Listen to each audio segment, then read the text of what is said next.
somebody that you're close with cuts it off for you, and you serve that finger to your boss.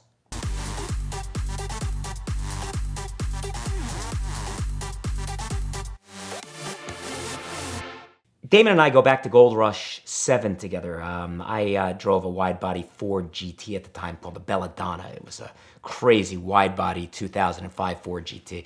I became friends with Damon at that time. He was driving his, what had been a Scud maybe at the time. Anyway, we became friendly, and he always said to me, he said, Steve, one day I want to go to Japan. One day I want to go to Japan. One day I want to go to Japan. And I said, well, when you're ready to go to Japan, let's go. And he contacted me and said, Steve, we want to go to Japan, and we're only going with you. So I took them to Japan, and they wanted a real Japan experience. They wanted to fully experience Japan. So thinking about some of the things to do, obviously the LED Lambo crew was part of it, Liberty Walk and guys with cars, and tons of the parking areas where guys show up with GTRs and Supras and RX-7s and the whole Fast and Furious. I mean, I gave them Tokyo Drift in a real abbreviated short time. We did a rally in Japan too called the World X Series Rally, which was fun as well. But one of the highlights of the trip, I think, was they were like, Steve, we really want to dig deep into Japanese culture. And I said, how about if I introduce some real gangsters, like real gangsters, real thugs, guys who are missing fingers and stuff. I'm like, hell yeah, we want to meet those kind of guys. I call up an old friend of mine, we'll call him Mr. K. And Mr. K was a past tense, a bad boy. He's missing a couple of portions of joints from 2 of his fingers, I believe. And Dave and Damon didn't understand what was behind this and what was behind tattoos. In America, we walk around, we get tattoos. I don't have tattoos, but people have tattoos all over their bodies. Show them off, look at people. In Japan, tattoos are not shown off. Tattoos are traditionally only the work of thugs, of gangsters, people. And in Japan, even today, if you have tattoos on you, you're usually tatted if you're a Yakuza, from here, right down from sleeve, all the way up, all the way down, full body. But you don't show anybody that. Other than maybe the woman you're going to bed with or your buddies, but you don't show it off. That's not something to be kept secret. When you're in a Japanese Yakuza or you're part of this organization, if you screw up, you have to pay a price. And the way that price is paid by a joint at a time is cut off of in many cases you cut it off yourself or somebody that you're close with cuts it off for you, and you serve that finger to your boss in apology for screwing up. So the guy that I saw that had the most fingers missing was an old friend of mine that I've met. He was missing, 1, 2, 3, 4, 5, 6, and 1 half right there. The reasoning behind why it starts from the pinky, though, I don't know if you're familiar with this, but it comes from the day of the samurai and holding a sword. The pinky is the controlling finger on a sword. So when you lose your pinky, you've basically lost your ability to fend for yourself, as a swordsman at least. And that was what was behind the cutting off of those fingers first. We called them into a hotel. Damon and Dave really wanted to understand how this whole finger cutting thing and tattooing things on. I was like, okay, well, we'll try to make you understand. So I decided I was going to stop down at the hotel in the lobby real quick before we went up. And there were nice people in the hotel. I said, can I borrow a knife? And they said, sure. And they brought out a little butter knife. I said, I need something a little sharper, please. And the lady ran back to the kitchen, came back with this pretty sharp knife. And I said, oh, okay, thanks. She goes, what are you doing with it? And I said, don't worry. I said, I promise nothing bad. But they were a little worried. We get up to the room, and we have Mr. K, and we have a couple of other Japanese guys, and then we have Dave and Damon there. Damon's like, hey, Mr. K, show us how you would cut off your finger. Well, he puts his finger down on the table, and he pulls the knife out. And just as he's about to show how it would be done, hotel, we got to knock at the door. We open at the door, there's 6 people, every manager, all black, suited up at the door, and like, what the hell's going on in this room? Like, nothing, just calm down. Like, we don't like what's going on here. Can we have that knife back? I said, sure. We gave him the knife back and went to the butter knife for recreating this scene. But anyway, they were shocked. But this is the type of society, see, loyalty. It's loyalty. Whether you're a real thug or you're not, it's that loyalty to your boss. Mr. K wound up, his situation, he was late on a couple of occasions. In Japan, being late means, if you're 1 second past 3 o'clock and you're supposed to be there, you're late. 2:50 means that you're on time for a 3 o'clock appointment. He was late. That caused trouble or caused, negative effect on people around him. That cost him a joint of his finger.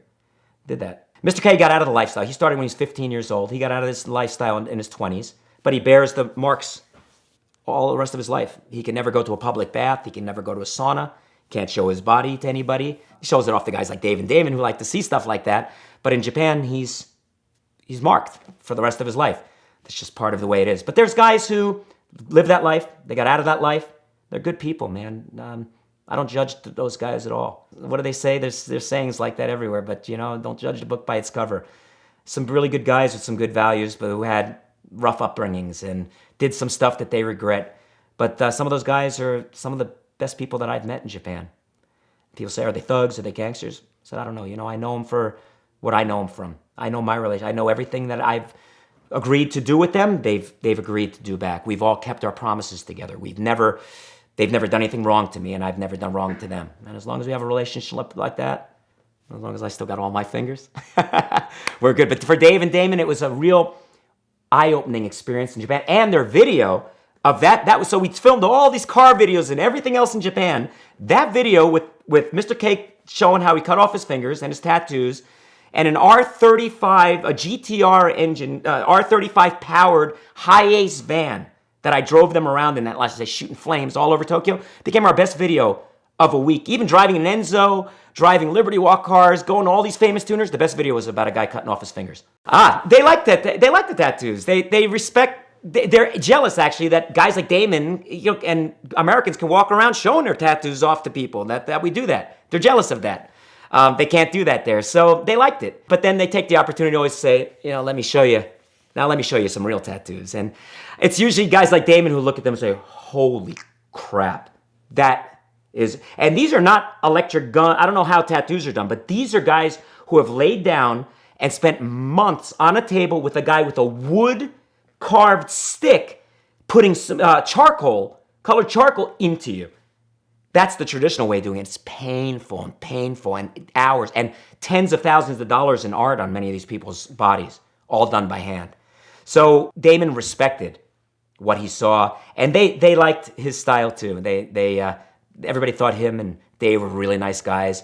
They were super respectful to the culture there. They were super respectful to everybody they met. And I told them anytime they wanted to go back, I'd be honored to take them back again because they were that great of guests of being. And I brought nobody ever to Japan before to do that type of thing with me. Not for any other reason, but they were great guests to have, and I would do it again in a heartbeat. Back in the 80s and the 90s, back before, when many of these guys who are now the standout guys of today, when they were really young thugs, or maybe some of them were becoming Yakuza at that time, the type of cars they drove and the way they customized them, there was a very distinct pattern to it. One, in Japan at the time, they only have numbers. They have Japanese letters on license plates, but they have numbers on their plates. The number 3 and the number 8, but the number 3 particularly is a very popular number in Japan. The dragon, the Japanese dragon that many of them have on there, has 3 claws. This number 3 is a very popular number, especially to gangsters. Their license plates on their cars would all be 3333 or 333. And they would have to go to their DMV at that time and wait till they knew that number was coming out. Push somebody inside, I'm taking that number, that one's mine. And they would come back. There was no ordering system to get numbers. They would have to wait for those 333s to come up or 3333 to come out. So tinting their cars dark black. In the old days before Lexus was even in Japan, Lexus was here before it was in Japan. It was Toyota Celsius at the time was the popular car, and big S-Class Mercedes, S600 stuff were all the rage back in those days. Dark tinted glass, 3333, 8888 on the license plate, and you knew you don't go near that car. You don't screw with the guys in that car, they're gonna mess you up. And that was the way the Yakuza rolled back in the day. Well, over the last 10, 15 years or so, the Japanese government has clamped down on the Japanese mob bigly. I mean, they've been clamped down. They've been clamped down so hard that one, if you have former gang affiliation, you can't even buy a car in some prefectures in Japan. You can't register a car in your name. You're a marked person. They know, they'll run your name through a DMV system there, figure out that you're a thug or you have a history of that. You can't even buy a car. So now, the big thing is, if you are a thug, or I guess, is not standing out. You don't want to stand out. So, can a real gangster, a real thug drive a Lamborghini with LED lights and strobe lights all over it? No. You stand out too much. You got to be low key. But you look at the guys, you know who they are. You see them. I mean, they're the suits, the way they're tailored, the way they stand, the eyes. You look at these guys, you know that's somebody you're not going to mess with. And then obviously if you can get a glimpse of their hands, and if they've done something wrong over the time, you'll know that you're dealing with somebody who's got a checkered past to some degree, yeah. Great deals on your dream cars don't find you, you have to search for them, and the best way to do that is with Autotempest.com. Autotempest allows you to search all the main listing sites nationally and uncover those deals you never thought you'd stumble upon. So check out Autotempest.com today and see where your next dream car is hiding.